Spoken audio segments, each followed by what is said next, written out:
noite, bom dia ou boa tarde a todos, a todas que aqui se encontram. Sejam bem-vindos, sejam bem-vindas para mais um estudo do livro Renovando a Atitude. Hoje vamos ao capítulo número 45, que se chama Grau de Sensibilidade.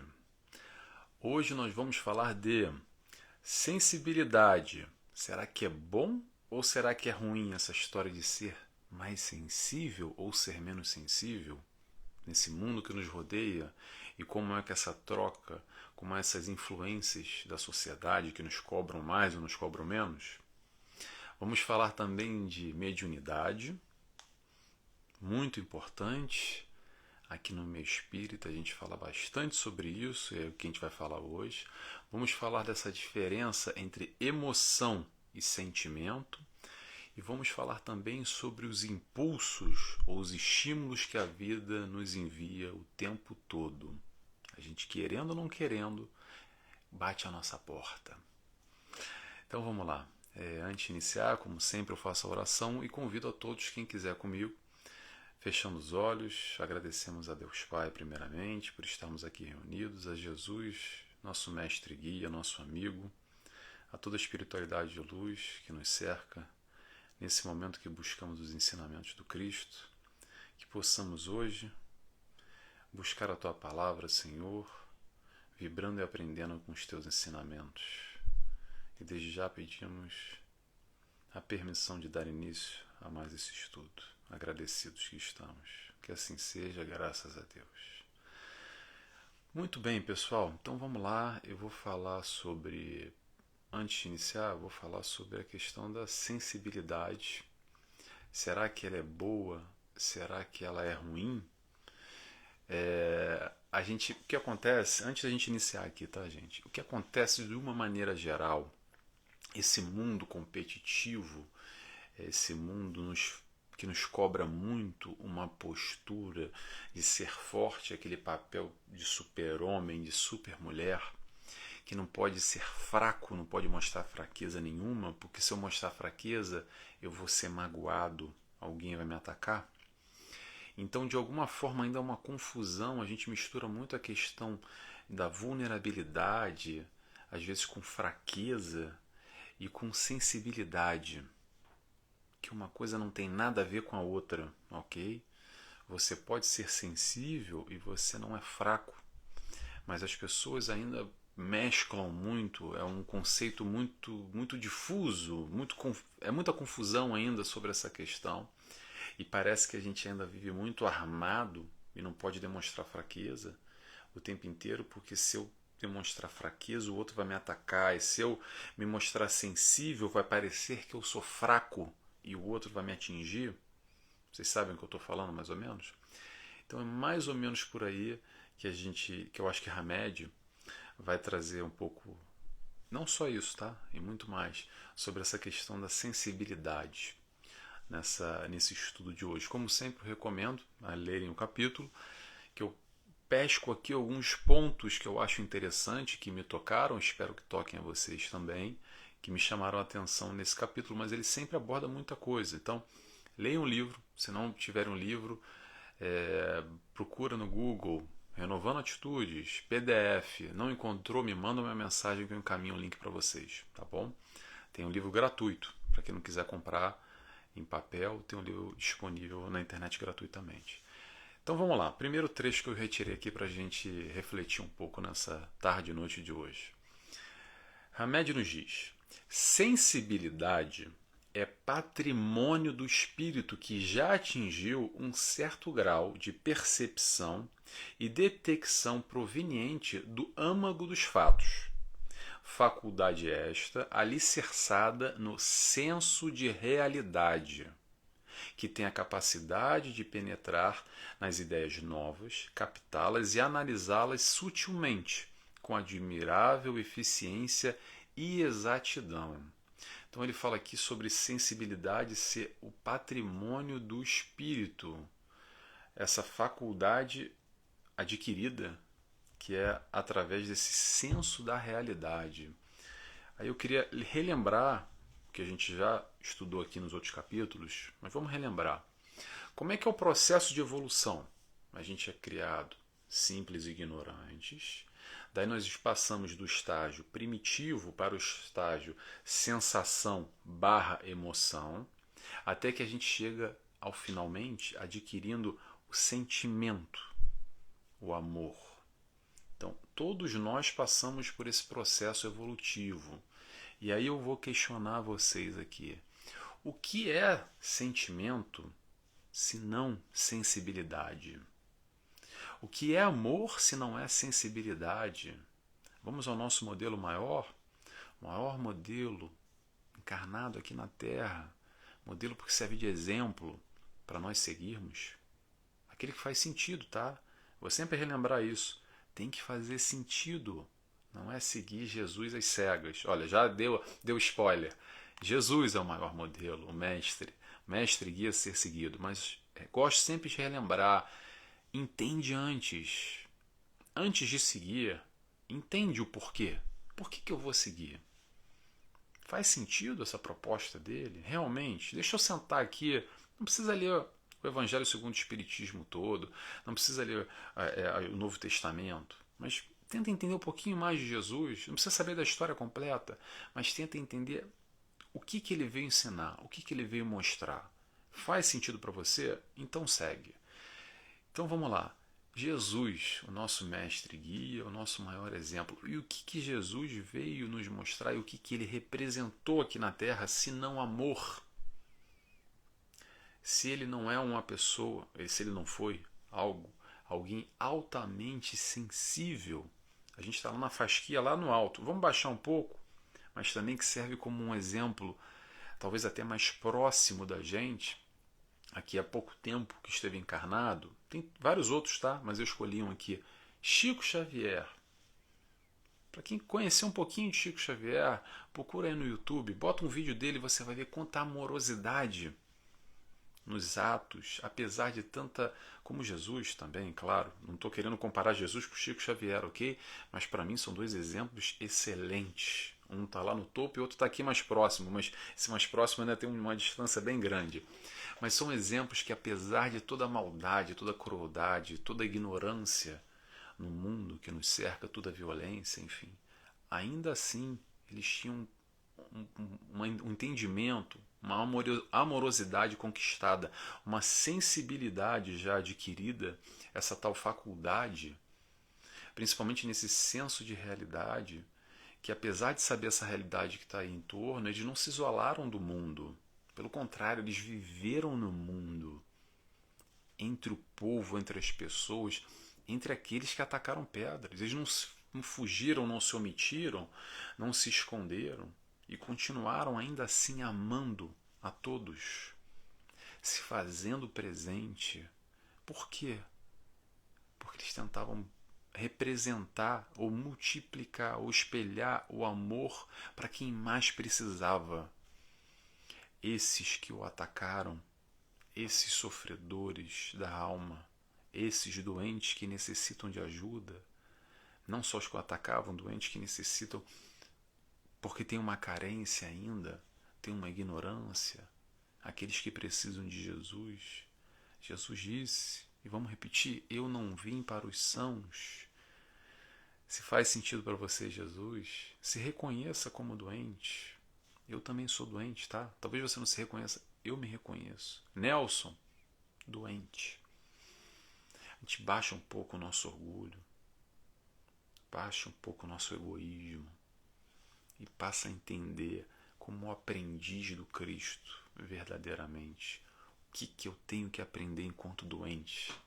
Porque para mim, Jesus, posso compartilhar a minha percepção, não tem discussão. Pode ser que amanhã ou depois faça sentido outra coisa na minha vida. Mas até hoje, na minha caminhada, para mim é isso que faz sentido. Não tem discussão. Mas isso é um processo muito individual. Eu gosto sempre de repetir. O certo ou errado é muito subjetivo de acordo com a percepção, a vivência, a experiência de cada um. Então aquele que não é cristão está errado, Nelson. Não, ele está certo na caminhada dele.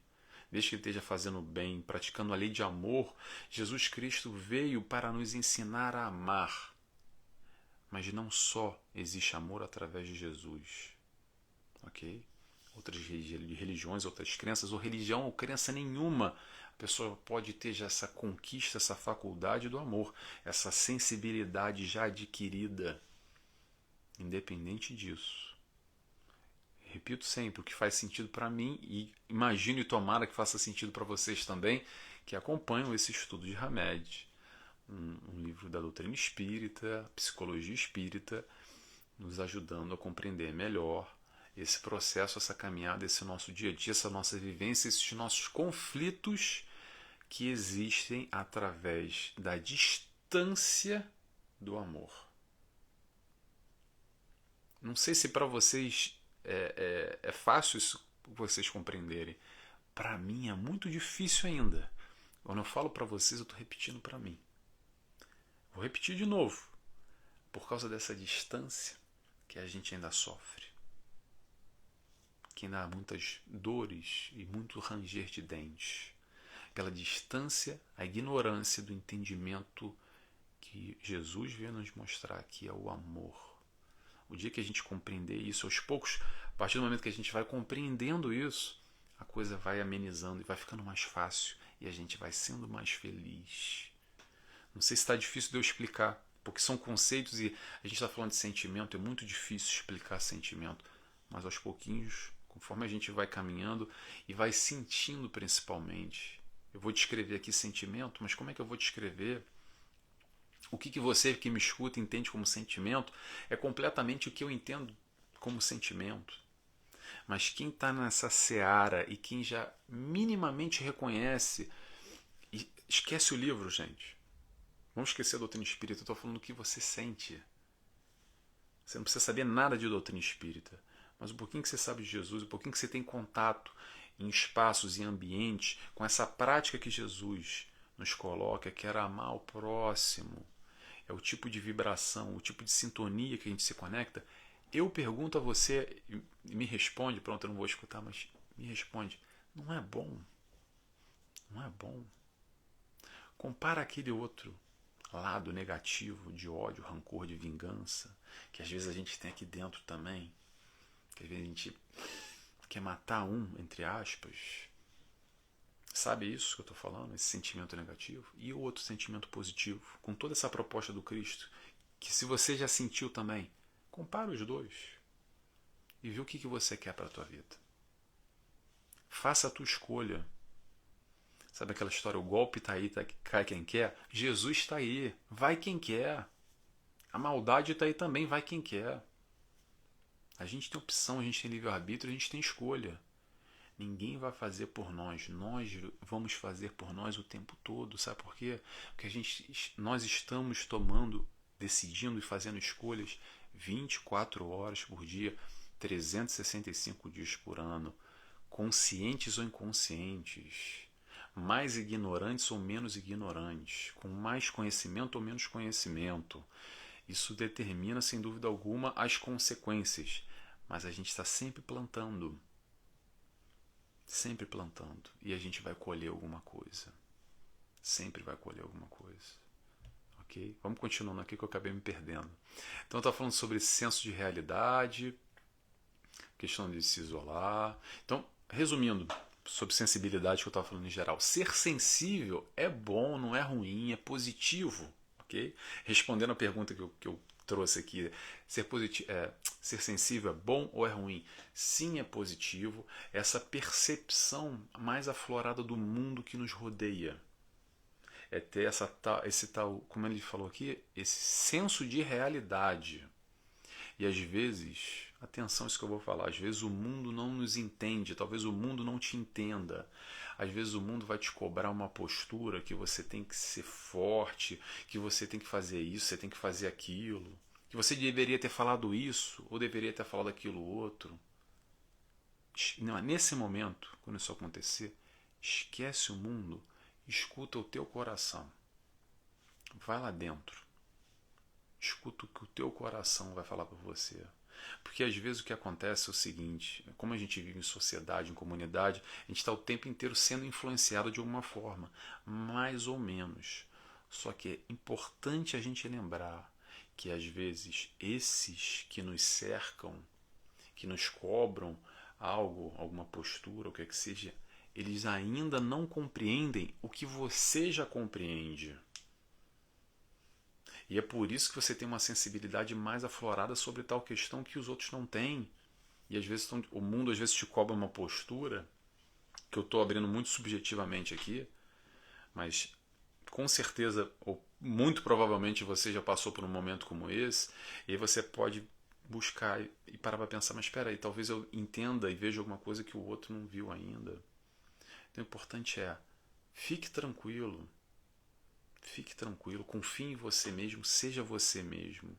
Esteja convicto das suas decisões, com aquilo que o teu coração, aquilo que você acredita que é certo ou que é errado, é o caminho certo. Porque o certo é o que você acredita. E claro, para ajudar, tá na dúvida, pega aí o código de conduta, o Evangelho do Cristo. Se está na dúvida, é certo ou não é certo? Aí vem aquela velha frasezinha, o que Jesus faria? Se questiona, está na dúvida, busca lá as passagens dele, que está exemplificado exatamente no dia a dia o que ele fez. Dá para dar uma adaptada, mas são questões muito atuais até hoje. Questões que Jesus vivenciou naquela época e foi aos poucos dando ensinamento. Jesus foi na caminhada dele. Conforme iam surgindo as questões, ele ia dando as lições. Conforme os estímulos, os impulsos, os fatos iam acontecendo ao redor dele, e ele era muitas vezes tentado, muita pegadinha para tentar pegar ele no contrapé, pegar alguma incoerência, alguma questão que ele ia pisar na bola. E assim ele foi dando os ensinamentos. E esses ensinamentos que estão até aí, até hoje, tão atuais. E a gente, quando olha, vê que a gente está tão distante ainda. Tão distante ainda. Mas vamos lá. Vamos seguindo aqui. Hamed nos diz: há criaturas, porém, que se apegam somente aos fenômenos e manifestações espetaculares do mundo espiritual. Imaturos e insensíveis, não compreendem as consequências éticas existentes por detrás dessas mesmas manifestações. Não percebem os horizontes ilimitados que se descortinam em razão da crença na imortalidade das almas, pois não foram tocadas no coração pelo sentimento de que o universo é o lar que abriga todos nós, eternos viajantes na embarcação da vida. Então vamos falar um pouco sobre manifestações mediúnicas, vamos falar um pouco sobre mediunidade. O que acontece é o seguinte, gente. Acontece muito, de uma forma geral. Vamos sair desse nosso círculo aqui espírita. Acontece demais assim. Ah, Nelson, você é espírita, você é médium. Ah, então você já viu o Michael Jackson? Você já conversou lá com Ayrton Senna? Me diz aí, Nelson, como é que tá o Jô Soares? O que aconteceu? Pô, ele tá bem, não tá bem? Invoca ele aí, conversa com ele aí. Vai lá em desdobramento, fala com ele lá. Pode parecer brincadeira, tá, gente? Mas muita gente acredita que mediunidade serve para isso. Para ir no mundo dos artistas, no glamour, ou então para questões materiais do tipo: ah, Nelson, conversa com o espírito aí, vê se esse homem é para casar, se esse é um homem direito, ou então se eu vou conseguir um emprego tal. Atenção, gente, eu não quero aqui de maneira nenhuma ficar fazendo julgamento de valores. Cada um entende a mediunidade da maneira que quiser, ok? A proposta da doutrina espírita, mediunidade com Jesus, o que Hamed vem trazer aqui é outra história completamente diferente. Para que serve mediunidade? Mediunidade, antes de responder, eu posso dizer, não é para fazer show, não é para ter plateia de maneira nenhuma. Mediunidade com Jesus é para auxiliar, é para amar o próximo. A questão do fenômeno que acontece são consequências naturais nesse intercâmbio entre nós, médiuns, e o plano espiritual. Então tem o plano material, o plano espiritual, e a mediunidade que faz, os médiuns fazem esse intermédio, esse intercâmbio, ok? O fenômeno e o médium, o que isso tem de importância? O que isso tem de demais, Nelson? Eu posso responder para vocês, Nada. Não tem nada demais. Não tem nada de espetacular, nada de fantasioso. Não tem nada dessa história de que mediunidade é um dom divino. E aí enaltece o médium e coloca ele lá no altar. Sabe aquele altar da igreja? É quase que o altar que às vezes as pessoas colocam mentalmente o médium como se ele fosse uma pessoa muito especial, etc e tal. Deixa eu explicar uma coisa. Mediunidade é oportunidade de trabalho na seara do Cristo.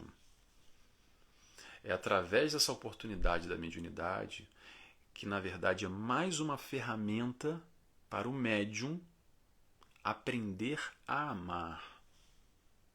Porque, presta atenção uma coisa, que as pessoas ficam muito no individual, mas a gente está falando de uma outra esfera, de um outro nível. A gente está falando do plano espiritual. O que acontece é o seguinte: o trabalho que tiver que ser feito, as coisas que tiverem que acontecer, vão acontecer, com ou sem o médium.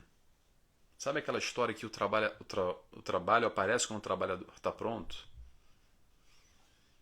Então o que acontece nessa história? Cabe ao médium, ao indivíduo, aceitar ou não aceitar essa oportunidade de trabalho. Cabe a ele. Se quiser, quer. Se não quiser, tem o livre-arbítrio também. Não quer, não tem problema. Tem quem queira. Porque o médium estando encarnado ou não estando encarnado, vai acontecer de uma maneira ou de outra. Vamos esquecer esse personalismo, essas figuras simbólicas, que, atenção, não estou diminuindo médium nenhum.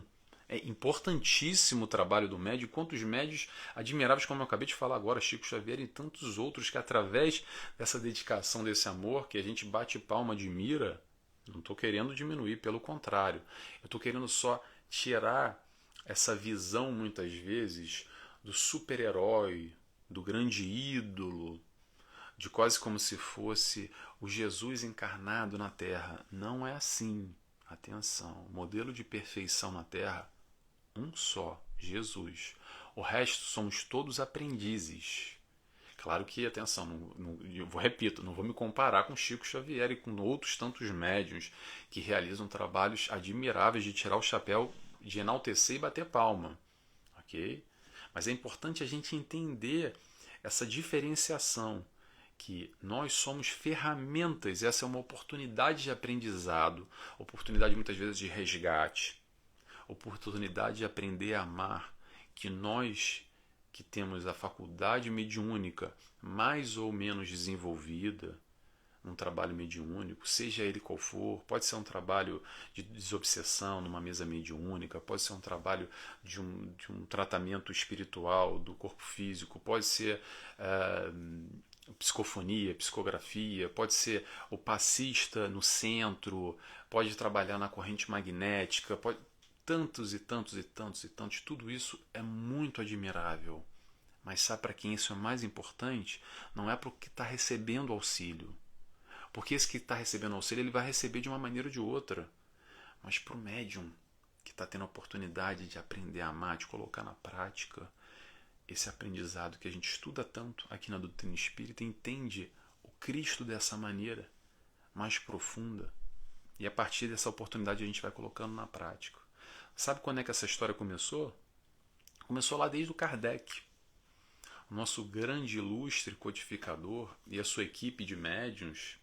O que aconteceu naquele momento? Após as mesas girantes e conseguindo estabelecer um contato com a mediunidade direta, basicamente o que aconteceu foi o seguinte, ilustrando aqui, tá, gente? Eu vou simplificar, mas é algo muito mais sério. Quem quiser saber da história é só buscar. Aliás, tem até um filme na Netflix ilustrando, ótimo, porque filme também é legal, mas tem muito livro, muita história para quem não conhece. Mas basicamente, nessa linha de raciocínio que eu estou trazendo aqui, o que aconteceu foi o seguinte: a partir do momento que Kardec conseguiu estabelecer o contato com os espíritos, através daqueles médiuns que estavam dando assessoria e trabalhando naquele instante, foi dito para o Kardec da seguinte forma: Kardec, tem uma doutrina nova aí para ser codificada. Chegou o momento.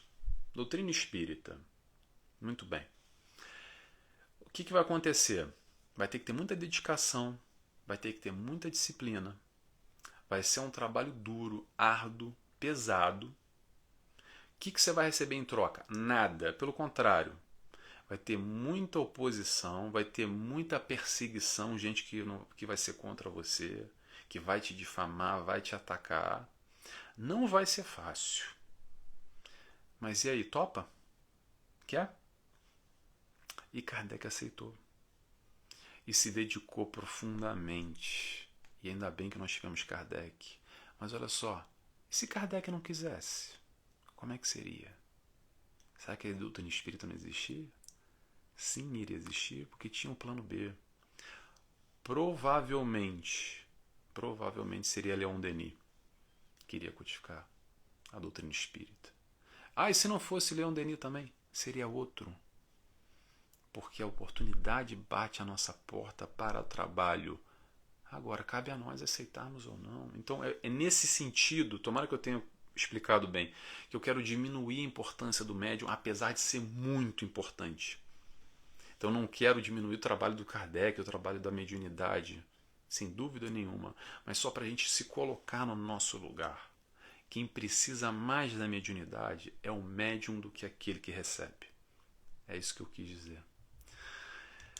Vamos lá então? Vamos continuando. Às vezes a gente fala conceitos assim e eu fico mais repetitivo porque eu quero tentar passar a mensagem da forma mais exata e não dar margens. Porque às vezes você fala uma coisa e pronto, acaba dando margem, fica estranho, fica difícil de entender ou passa a mensagem errada. Tomara que eu tenha conseguido passar a mensagem da maneira que eu quero. Hamed nos diz: estão sempre refletindo e discernindo suas emoções e sentimentos, porque já se permitem experimentar toda uma sucessão de sensações que decorrem das experiências nas relações humanas. Está falando das pessoas sensíveis aqui, que conseguem discernir as emoções dos sentimentos. Vamos lembrar os estágios que eu estava falando ainda há pouco? Do primitivo, a gente passa para o sensação barra emoção, e aí sim a gente consegue adquirir o sentimento barra amor. O que você acredita, Nelson? Eu acredito que a maioria de nós, no momento, estágio aqui, terra, encarnados, a gente está, quando eu falo todo mundo, inclusive nós, tá? Inclusive eu e você, acredito que a grande maioria, nós estamos entre o primitivo e sensação-emoção. E muito pouco, ou estagiando, ou iniciando ainda esse momento sentimento. Aos pouquinhos. Não existe uma classificação, tem que ser no bloco 1, 2 ou 3. A gente permeia, anda entre esses três. Mas se for para focar, principalmente a gente está ainda muito no primitivo, emoção e sensação, mas essa é uma percepção minha, tá, gente? Eu não sei se tem algum livro espírita que diga isso. Bom, fica só. É o Nelson falando. Não é a doutrina espírita tá a dizer isso. Talvez até diga, se alguém souber, por favor, que algum livro que esteja esse conteúdo e fale sobre isso. E por que eu estou falando isso? Vou explicar, tentar explicar aqui o porquê. Porque quando a gente fala de amor, o que acontece? A gente diz que ama o nosso filho, mas também ama a novela. A gente ama a nossa mãe, mas a gente ama futebol. A gente ama o nosso marido, a nossa esposa e também ama chocolate. Não é verdade? Eu te pergunto, é igual esse sentimento? É igual esse amor? Ou é diferente? Eu sempre respondo, abre parênteses aqui, depende do chocolate, né? Uma brincadeira só, fecha parênteses. É igual esse sentimento, um amor pelo teu time de futebol, como é pelo teu filho, ou por aquela comida gostosa, ou pela novela que você gosta tanto? A gente bota tudo no mesmo saco, né? Como se fosse tudo amor, porque a gente ainda tem pouco discernimento. Parece que é uma palavra que engloba tudo, mas não é bem assim. Por essa nossa incapacidade ainda de entender, aos pouquinhos a gente vai entendendo, aos pouquinhos a gente vai praticando esse tal amor verdadeiro, esse amor de verdade. E que amor é esse, Nelson? O que é o amor de verdade? O amor de verdade é o amor de Jesus. Ah, Nelson, então me explica aí o que é o amor de Jesus. Eu não sei. Ainda não sei. Porque ainda não estou nesse nível. Mas eu estou a caminho. E você também. Estamos todos a caminho e aos pouquinhos a gente vai aprendendo o que é esse amor. Por enquanto, como a gente não entende ainda, a gente bota como se fosse tudo amor. Eu amo tudo, amo a todos. Coloca tudo no mesmo saco. Mas aos poucos a gente vai aprendendo. E o pouquinho que a gente já sabe hoje, a gente já pode multiplicar esse amor com o próximo. A gente já pode multiplicar. Já entendeu um pouquinho? Está aí a oportunidade de trabalho. A oportunidade de trabalho está aí. Multiplicar esse amor. Trabalhar na seara. Vamos lá? Vamos continuando. Hamed nos diz agora, é o último trecho que eu separei.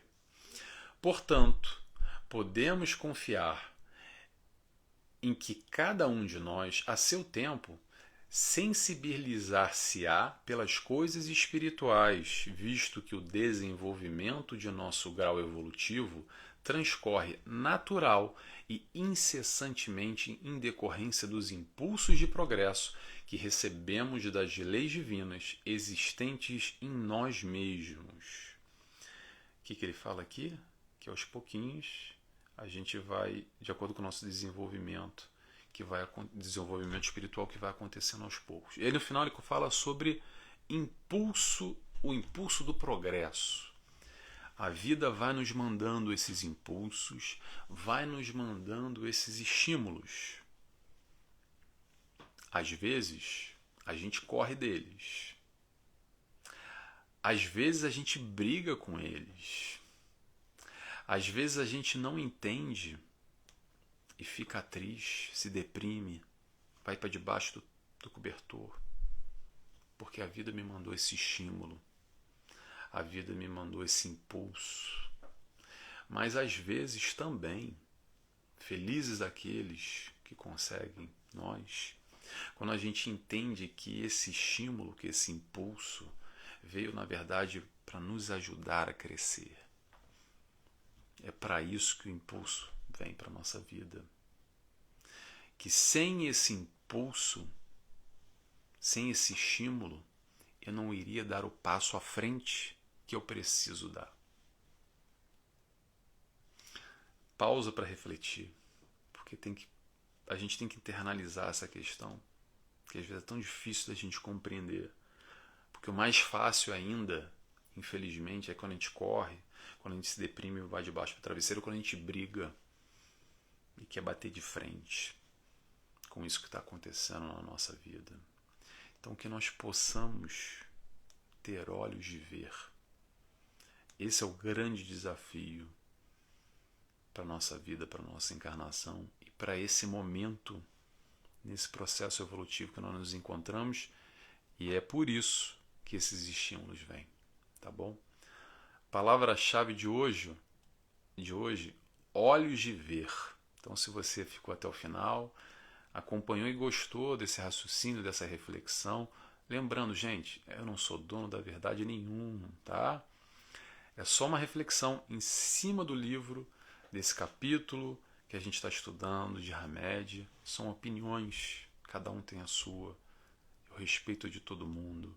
Às vezes eu falo coisas aqui e as pessoas não precisam concordar, tá bom?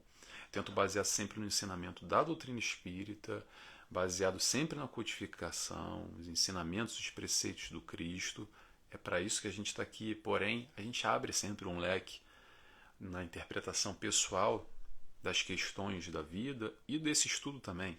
Quando a gente fala de subjetividade, quando abre esse campo, a gente abre o campo para a interpretação pessoal. E aí vai muito para a esquerda, para a direita, para cima, para baixo, para um lado e para o outro. Espero que vocês tenham gostado.